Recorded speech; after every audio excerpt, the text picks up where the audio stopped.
first, just the first and last name, and then how you spell it. Okay, Dale Cisneros, D-A-L-E, C-I-S-N-E-R-O-S. Awesome. So for those that maybe don't know anything about you, this is the first time they're seeing you. Tell me a little bit about your background and where you come from. Well, I'm born and raised in Bakersfield. So lived in Kern County 55 years, all my life. And my wife and I moved to Tehachapi 2018, just to get a fresh start. And we own a small farm in Tehachapi, and we really enjoy it there.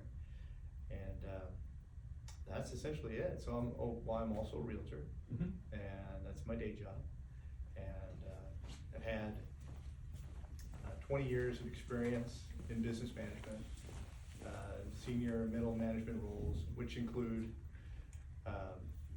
CEO, vice president, operations, and construction, finance, just almost every area in corporate management.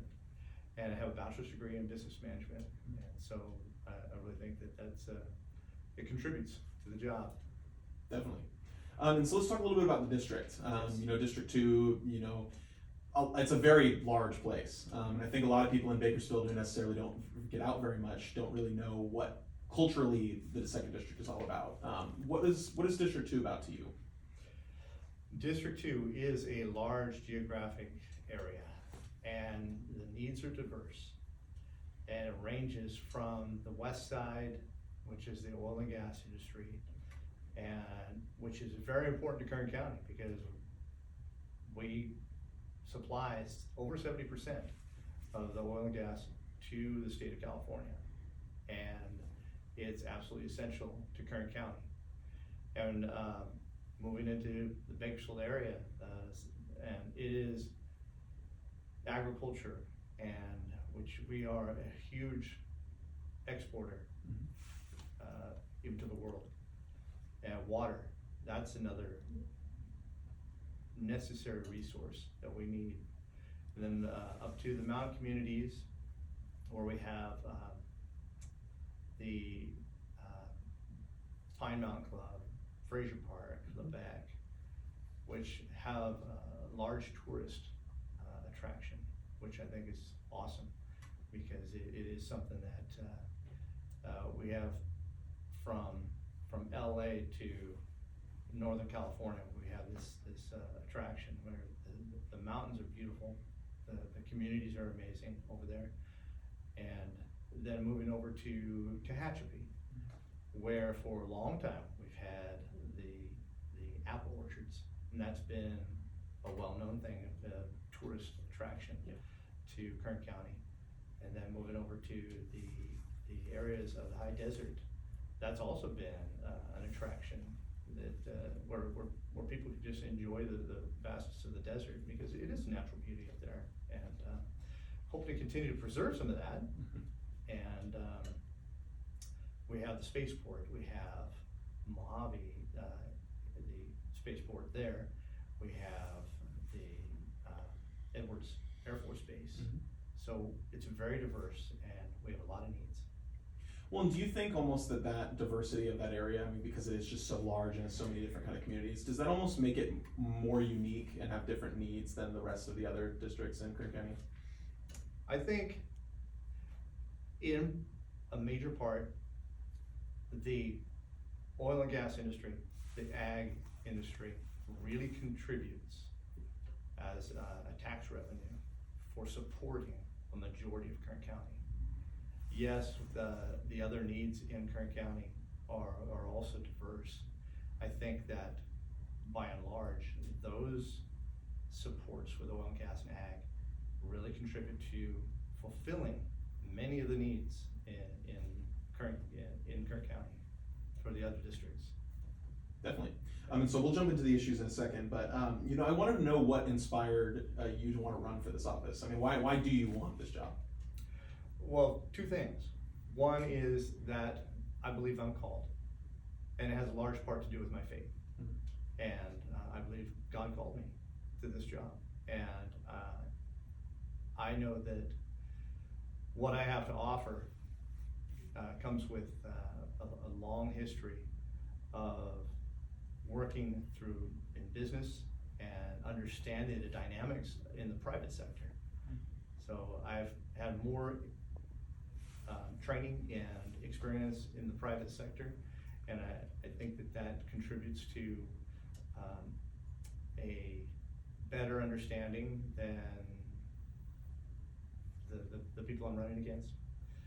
And also, I've been talking with a lot of different leaders and community members in every community of the district.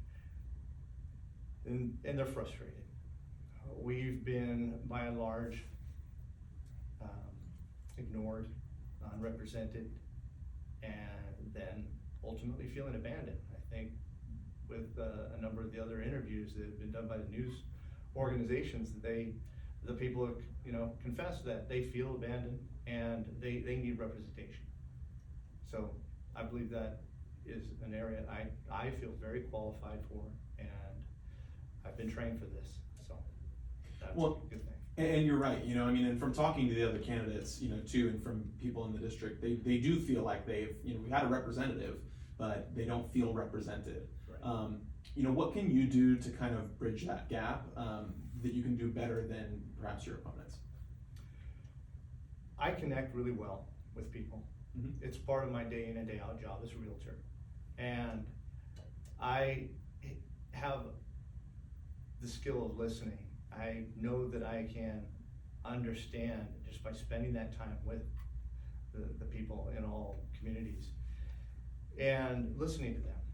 So what I will do, what I commit to doing, is meeting regularly with each community, be it via a Zoom meeting where we can have more than one community, but then also meeting in person regularly and having the roundtable discussions with the community leaders and inviting the community together, town halls, so that we can gather their ideas and concerns, because they have ideas. Mm-hmm. It's not just gonna be about me.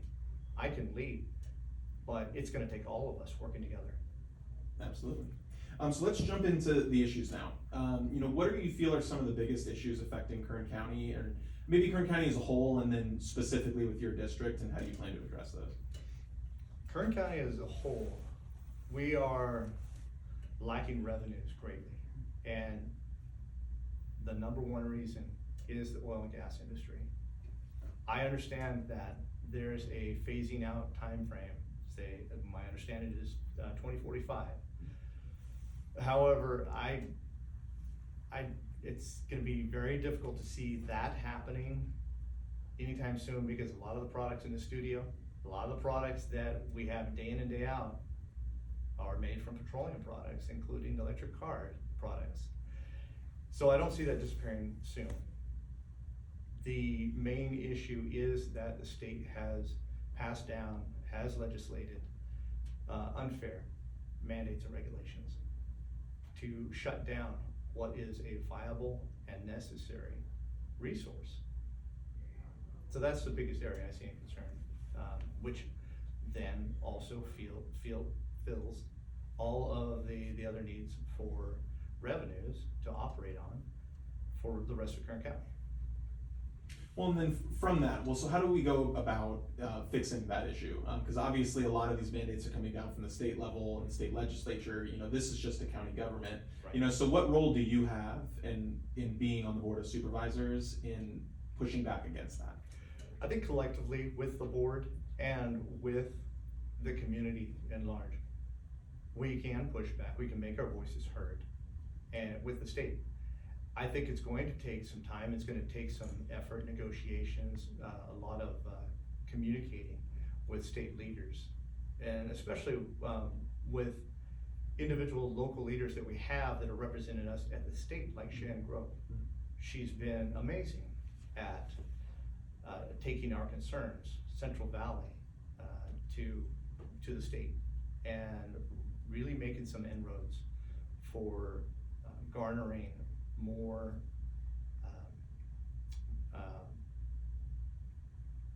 revenues for our area. Definitely.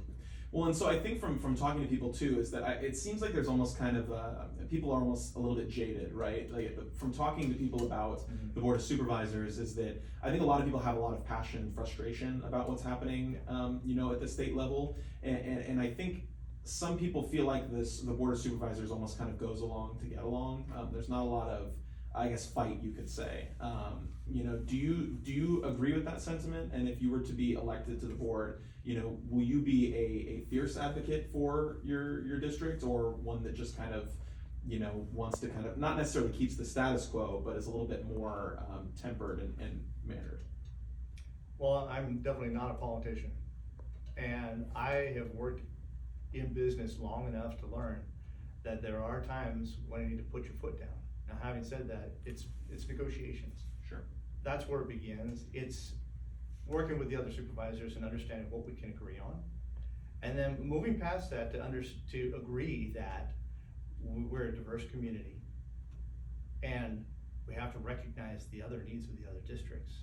So the question is, how are we going to be able to do that? And the answer is to continue to remind each other who is important first. It's the voters. It is our constituents. It's the people. We have to take care of the people. We've been elected to those positions. And that's what I'm passionate about, is that I've watched too long from the sidelines as a voter and thinking that, oh, this person who's been endorsed by this many organizations, well, certainly they can do something. Well, by and large, history's shown us that those organizations that typically endorse have expectations. Yeah. And those expectations always overrule the voice of the people. And so I would rather have the endorsements from local business, which I support, and my voters, because they're the voices that matter the most. I work for them. So that's what I will do. Absolutely. So another issue that we kind of talk about with this in this race that's kind of been really important is the issue of taxation. Obviously, because we talk about county revenues, Right. The relevance of measure money. Are you someone that is willing to potentially increase taxes if it means increased county budgets? The direct answer is no. I do not believe in raising taxes. Considering what's happening now in our economy, both national and locally, people are getting pinched very hard, and they're left with nowhere to turn. So the supervisors, the board of supervisors, have a fiduciary responsibility to make something work. I believe that we need to revisit, take a deep dive in the budgets, really understand where the money's going and what we're spending it on, and cut where we need to cut, reallocate where we need to reallocate. And I think that we can find, again, coming from business, the bottom line matters. From private business, I understand what it would take to make a business run. So I don't overrun budgets like typically we've seen governments do. Yeah. Government leaders do that. It's historical. Mm-hmm. I'm not that person. We need to take a very strong look, very serious look at the budgets, and make sure that the money's getting spent properly in the areas that absolutely need it, and then we reallocate the funds where it's unnecessary or unneeded, and make sure that we're being effective long-term. That's what matters.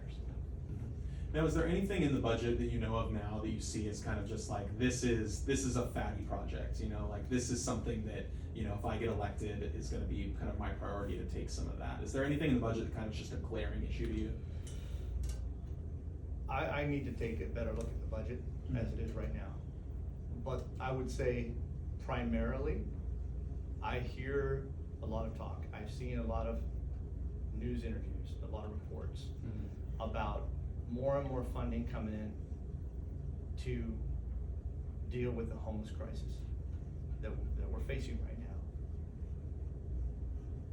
Lived here long enough to see that it's getting worse. So I would say if there's an area that really seriously needs reviewing, it would be the budget that where the funds are going to, the homeless projects, and then where it's actually being spent, because we have a lot of organizations, nonprofits, churches, and agencies that are doing an effective job, but there's so many of them. Mhm. I believe we can bring them together, we can unify, we can really get better at utilizing those services to be more effective without spreading out the funds and making very little difference.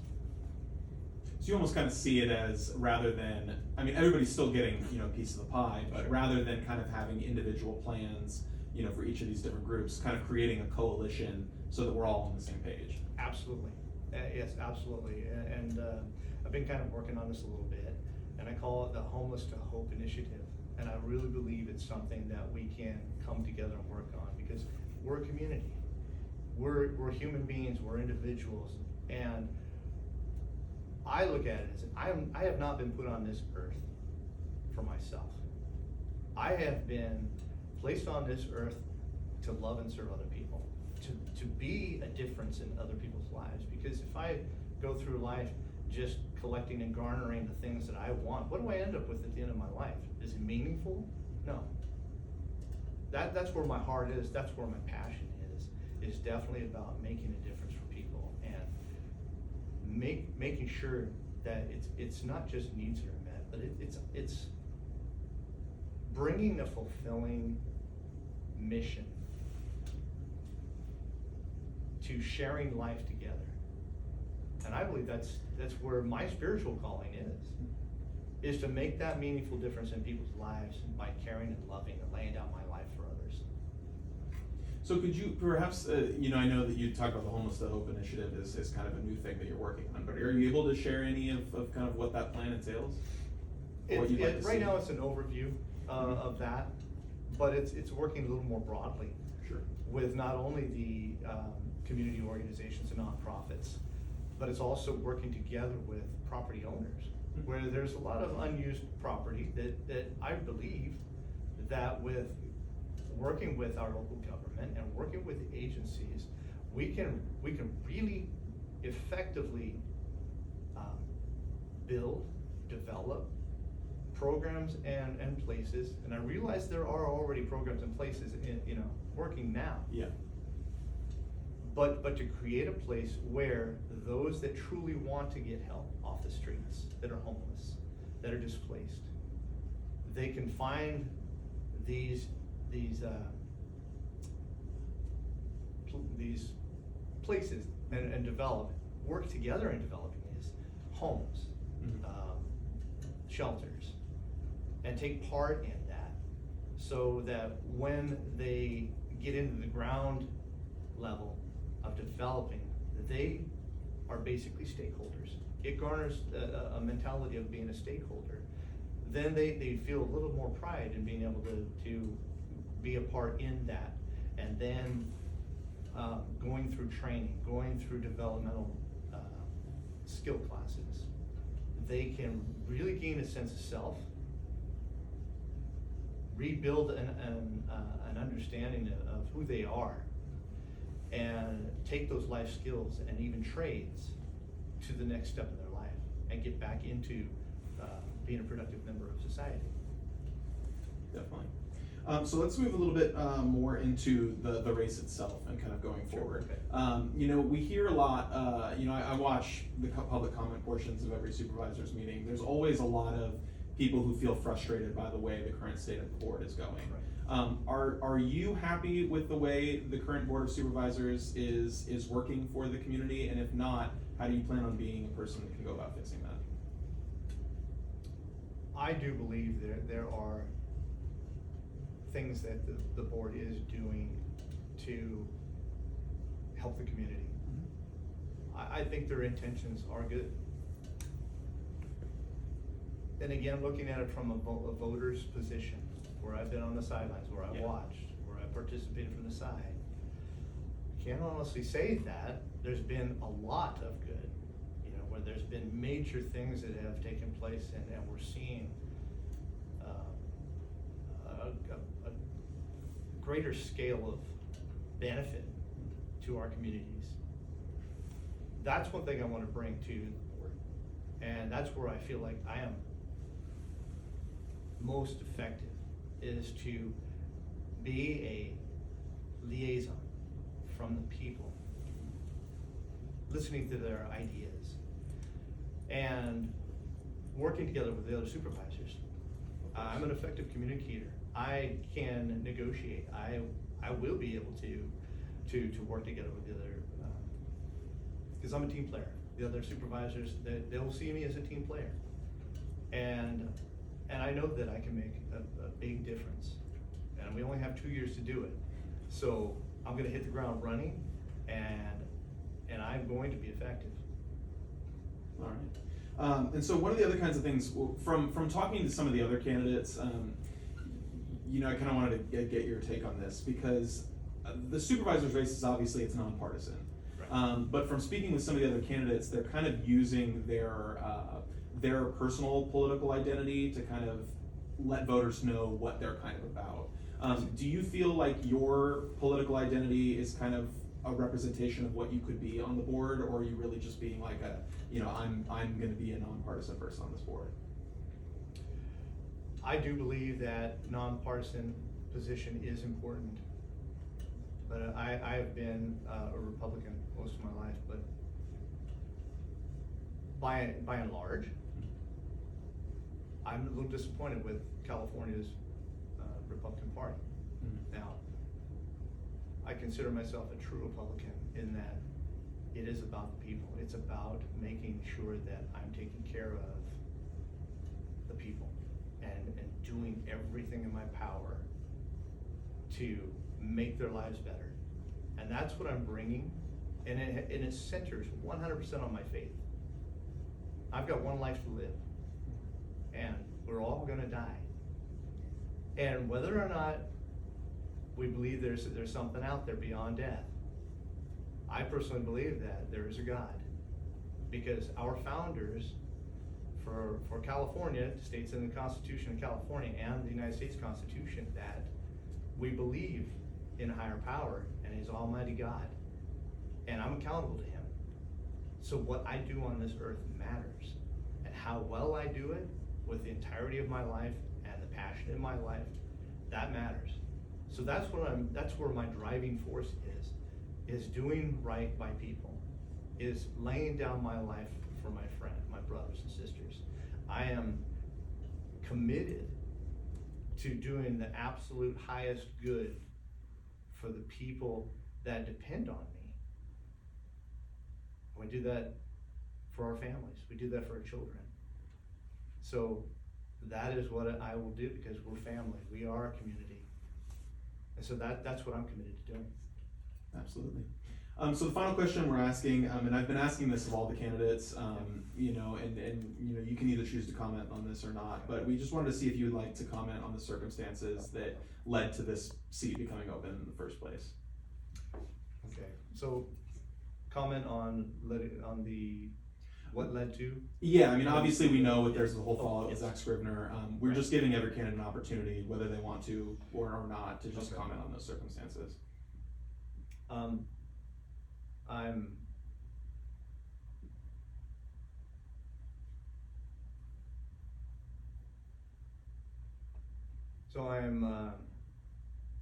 I feel a lot of compassion for the family. Mm-hmm. There are allegations at this point.